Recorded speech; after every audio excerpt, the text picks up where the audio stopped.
Radhe Krishna everyone. Today I'm here to talk about how to make Iyengar Puliyogre. In any Vaishnava temples that you go, one constant common prasadam is Puliyogre.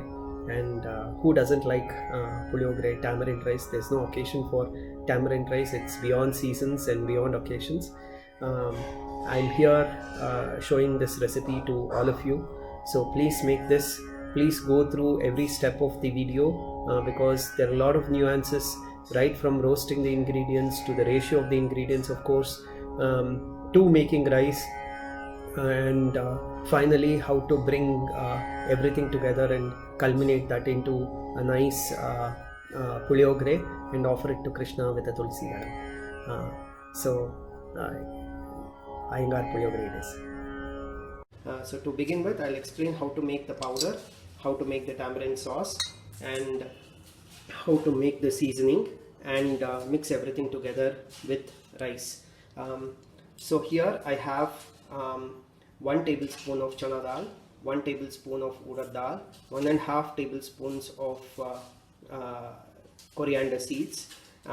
What I have here is 1/4 tablespoon of fenugreek seeds, and half a tablespoon of pepper kernels, and half a tablespoon of cumin seeds.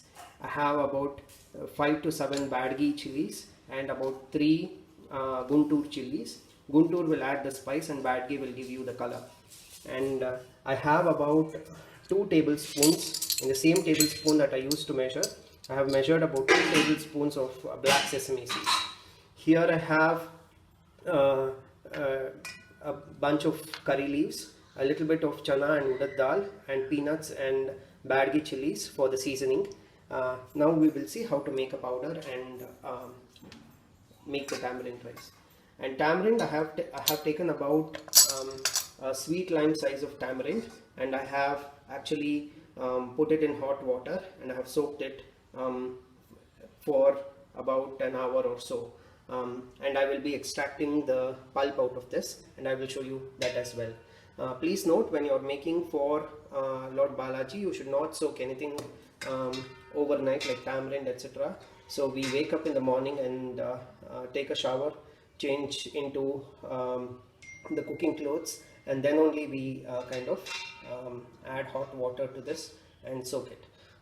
Because soaking will give you will help you extract the maximum pulp out of the tamarind, and that's exactly. I'm going to break the baggy chilies and add them.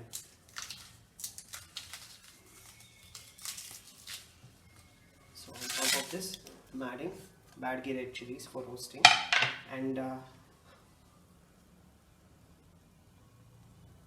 lot of people don't tend to put asafoetida at this point in time, but I recommend adding a little bit of hing asafoetida to this because your puliyogre powder becomes that much more fragrant. So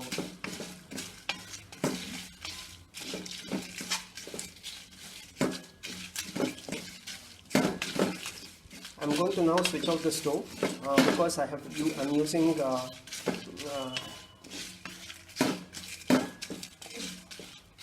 the traditional vessels. They tend to have a lot of heat in them, so I have turned off the stove, and I'm going to set this aside to cool for it to cool down, and then I'm going to make a nice powder out of this.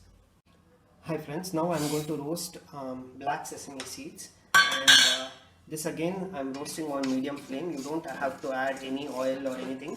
If you are roasting it in the same vessel, all of that fragrance from the ingredients that you've used to make the powder, it kind of catches on to the black sesame seeds as well. So I'm just going to roast it for a couple of seconds. Hi friends, now that the ingredients are cooling down, I am going to use this time to actually squeeze the tamarind pulp. Unlike many other people, I don't tend to sieve it and only extract. So you have to literally go in there with your hands and kind of squeeze the tamarind and extract all the pulp. So you may have to add a little bit of water. I don't add a lot of water because it takes a lot of time for the tamarind to cook. So if you minimize the use of water when you're squeezing the juice, it saves you that much more time. But at the same time, tamarind will cook well also, so you don't have to worry that lack of water will result in uncooked tamarind or partly cooked tamarind.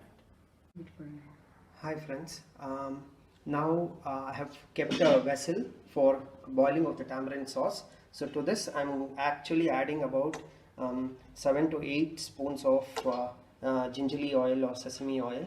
So please make sure that you're not missing this step. A lot of people try to boil the tamarind sauce on its own without actually adding it to the oil. This doesn't work, and at least this is not how the traditional tamarind rice is made. So I'm now setting this on medium flame. I had it on low flame. I'm going to set this on medium flame. This is another important step. If you miss this, it won't work. So please bear in mind that you're following all the punctuations that I'm giving here in my video. So what I'm doing here is I'm allowing the sesame oil or the gingerly oil to actually heat up, and I'm actually going to smoke the oil. So that is the right expression. So I will make sure that there's a lot of smoke that is coming out of, as you can see here. I'm not sure I'm able to capture and do justice to the smoke that is coming out. So now when the oil is very hot, that is when I'm going to squeeze all of the tamarind rice into the dish.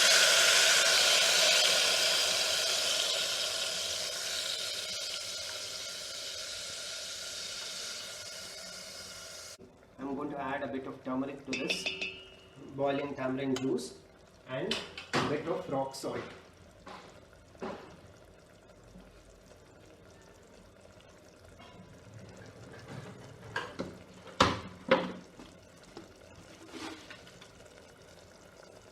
Just this much of rock salt.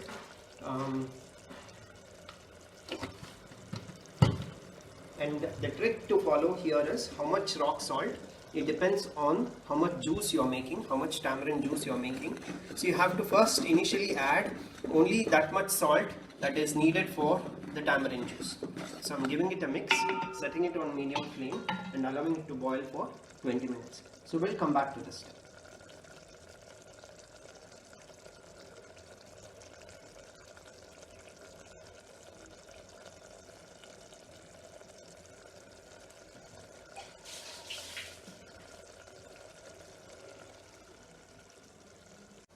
So friends, I'm now starting the blending process.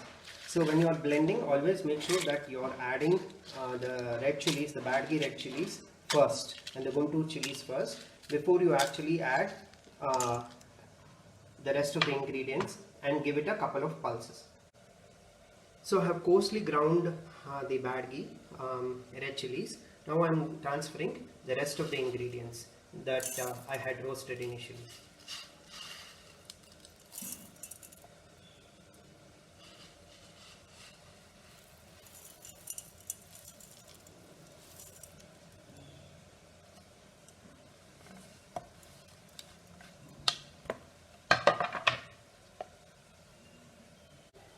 So friends, now I have blended this and this is your Iyengar Puliyogre powder.